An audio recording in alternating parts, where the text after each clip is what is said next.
Hello everyone, welcome to the YouTube channel of Education World. Welcome to your class of Business Studies. I hope आप सारे students ने जो previous lectures हमने करवाए हैं वो कवर अप कर लिए हैं, जिसमें सबसे पहले हमने मैनेजमेंट के बारे में स्टडी किया था, मैनेजमेंट का नेचर, इम्पोर्टेंस, एडवांटेजेस और किस तरह से प्रॉफिट का जो रोल रहता है वो बिजनेस में रहता है। फिर उसके बाद में हमने प्रिंसिपल्स ऑफ मैनेजमेंट स्टडी किए by the Henry Fayol, who is known as father of management, and by the Frederick Winslow Taylor, who is known as father of scientific management.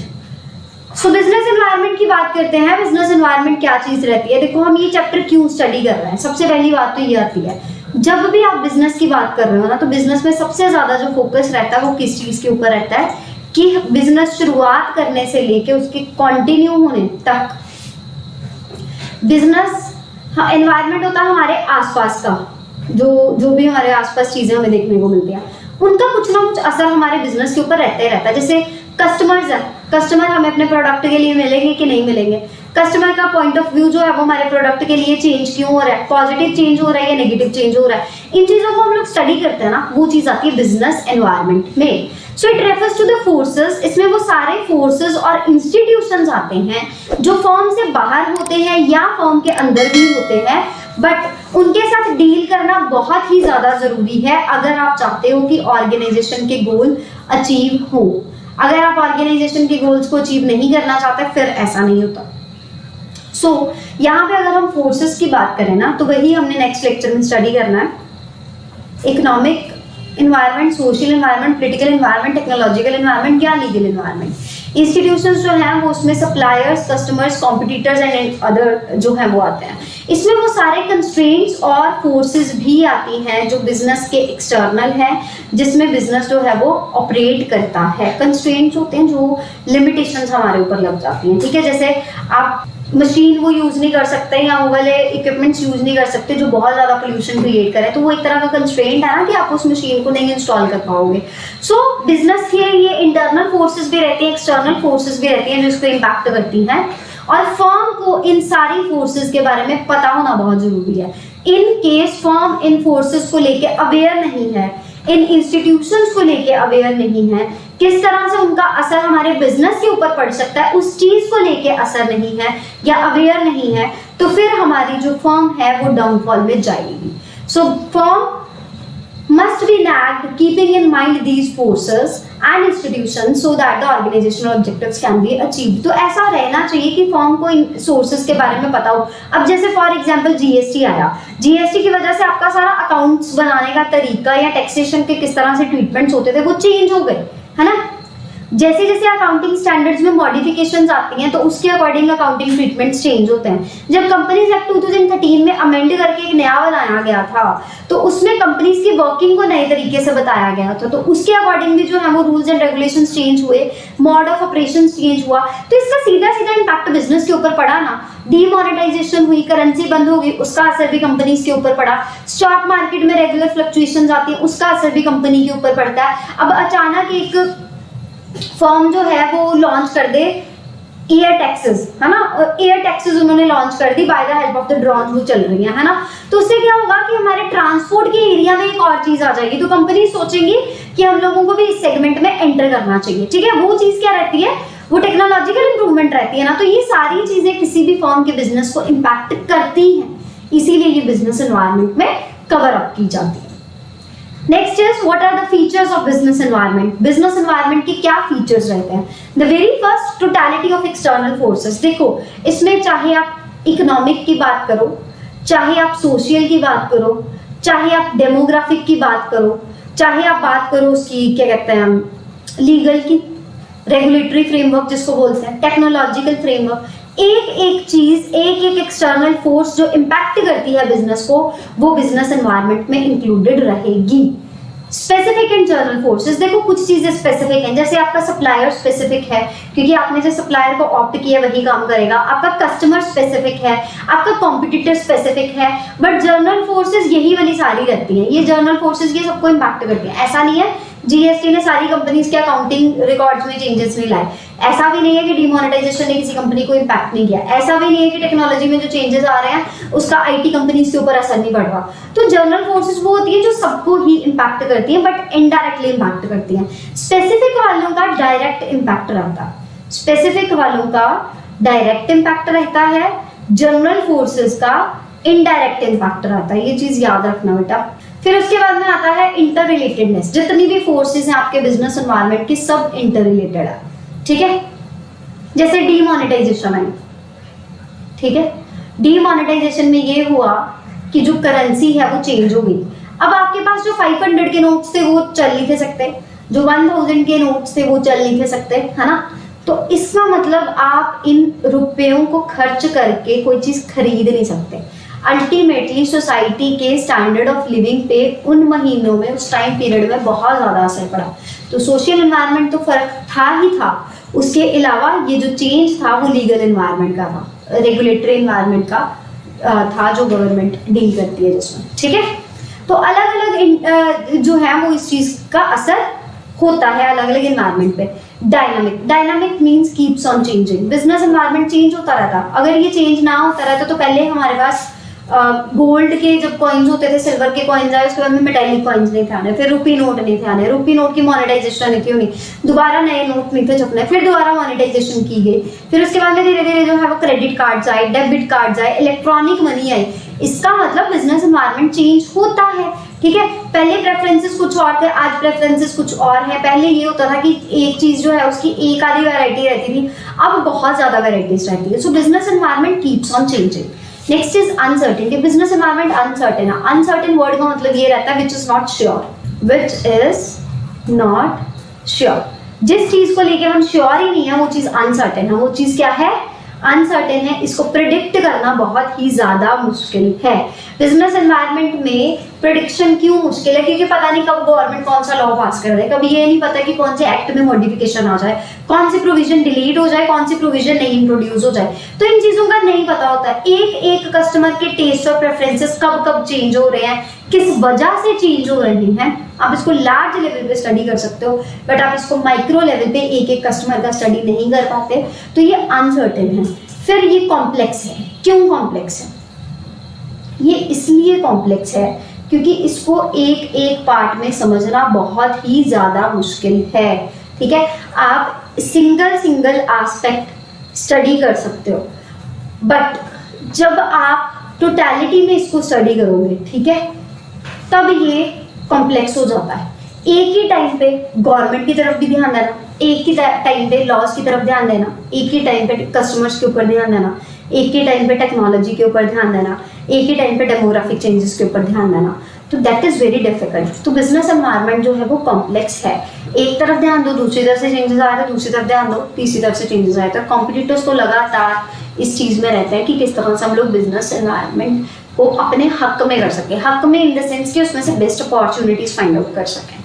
अब relative concept, it is relative concept. Relative का मतलब ये होता है जिसमें changes जो हैं वो country to country, region to region, form to form जो है वो डिफर करते हैं। हर एक कंट्री में अलग रहता है, हर एक रीजन में अलग रहता है, हर एक फॉर्म में अलग रहता है। For example, a shift of preference from soft drinks to the juices. हम प्रेफरेंस जो है, जैसे सॉफ्ट ड्रिंक्स पहले बहुत ज़्यादा ट्रेंड में थी, अब आजकल फिर थोड़ा हेल्दी लाइफस्टाइल आ गया कि हमें जूसेस चाहिए।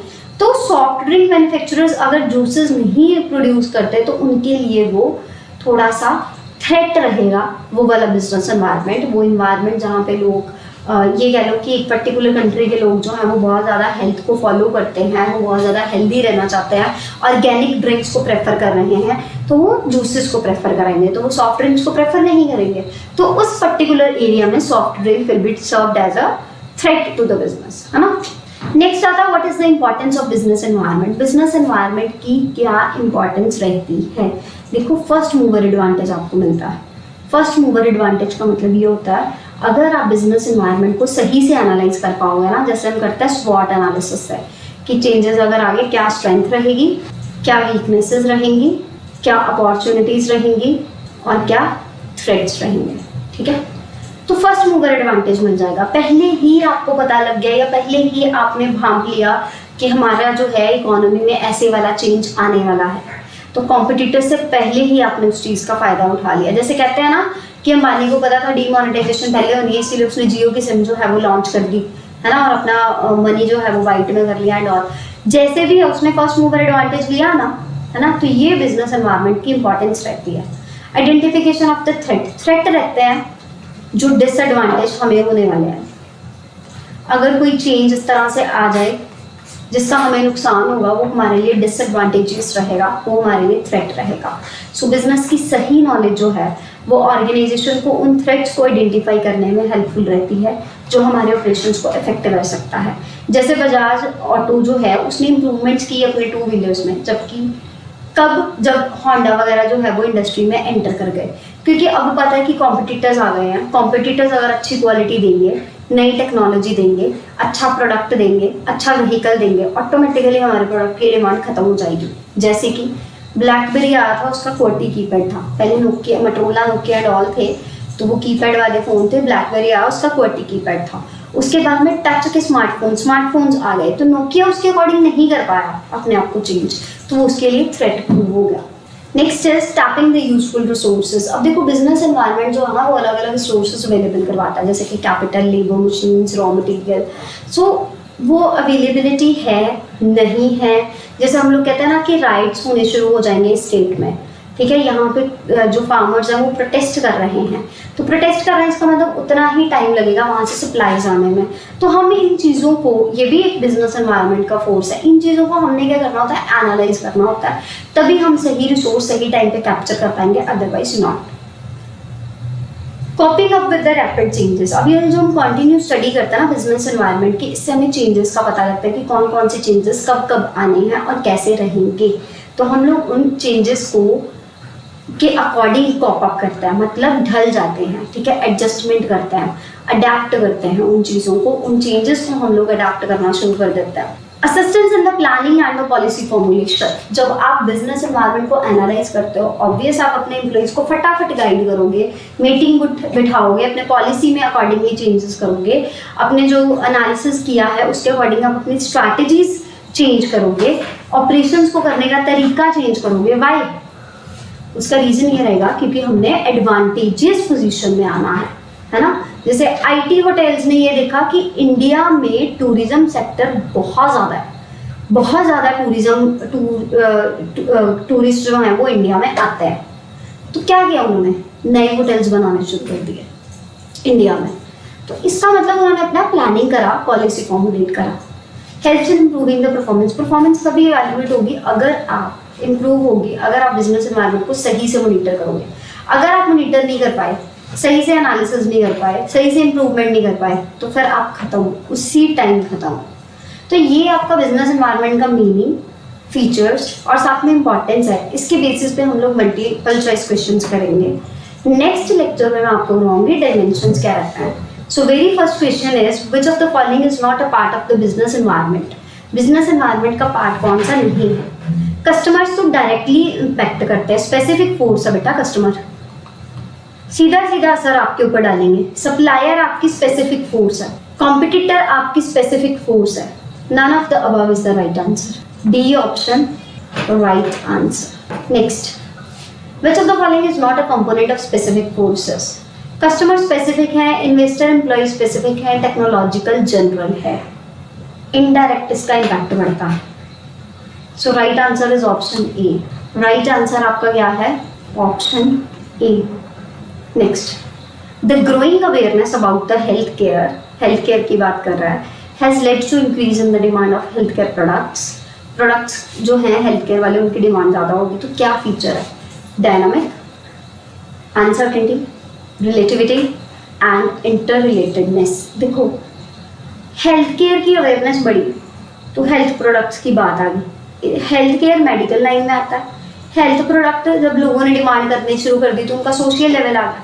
इसका मतलब बिजनेस की फोर्सेस जो है वो इंटर रिलेटेड है। वो क्या है? इंटर रिलेटेड है। तो this is the right answer. Since more number of people have become more beauty and health conscious, our economy has witnessed unprecedented surge। बहुत ज़्यादा चेंजेस आ गया है हेल्थ को लेके, ब्यूटी स्पास को लेके, वेलनेस क्लिनिक्स को लेके। तो कौन सा फीचर है जो हाईलाइट किया जा रहा है? इसमें भी अगर पीपल हाईली कॉन्शियस हुए हैं तो हेल्थ सर्विसेज में इंक्रीज आ गया, ब्यूटीज में आ गया, वेलनेस क्लिनिक्स में रह गया। इसका मतलब कि इंटर रिलेशन जो है वो इस्टेब्लिश किया जा रहा है ह्यूमन बींग्स की इस विश का कि उनको हेल्दी रहना और हेल्थ प्रोडक्ट्स का। Then Twinkle Stars is a well-known resort of organizing parties, especially for children. However, in the past 6 months, its popularity has reduced considerably as new resort with better ambience and facilities has opened. Name the related feature of business. अच्छा, तो जिसने इसको ज़्यादा जो है impact किया, external forces. एक नया कॉम्पिटिटर आया बेटा। कॉम्पिटिटर होता है स्पेसिफिक फोर्स। स्पेसिफिक फोर्स का होता है डायरेक्ट इम्पैक्ट। स्पेसिफिक फोर्स का क्या रहता है? Direct impact. जर्नल फोर्स का रहता है इनडायरेक्ट इम्पैक्ट। एक्सटर्नल फोर्सेस तो सही आंसर नहीं है, इंटर रिलेटेडनेस नहीं है, अनसर्टेनिटी नहीं है। Right answer is dynamic nature, कि चेंजेस आ रहे हैं। क्या आ रहे हैं? Changes. Last question, any kind of external devices like compact disc for computer have become obsolete. Obsolete का मतलब वो चीज़ टेक्नोलॉजी का पुराना हो जाना। ऑब्सोलीट का मतलब टेक्नोलॉजी का पुराना हो जाना। अब क्योंकि गूगल ड्राइव आ गया, आई क्लाउड आ गया, तो आप डॉक्यूमेंट्स म्यूजिक जो है वो उसमें सेव कर लेते हो, है ना। तो कौन सा फीचर है? फीचर जो है वो यही है, अनसर्टेनिटी। ठीक है, क्योंकि आप श्योर ही नहीं थे कि इसके बाद में ये भी टेक्नोलॉजी भी आ जाएगी। Right, so this is all about the multiple choice question. ठीक है, तो अगले लेक्चर में हम लोग डायमेंशंस ऑफ बिजनेस एनवायरनमेंट करेंगे। अगर आपको कोई डाउट रहेगा तो आप एजुकेशन वर्ल्ड कॉमर्स के टेलीग्राम चैनल पर मुझसे अपना डाउट पूछ सकते हो। Thank you so much.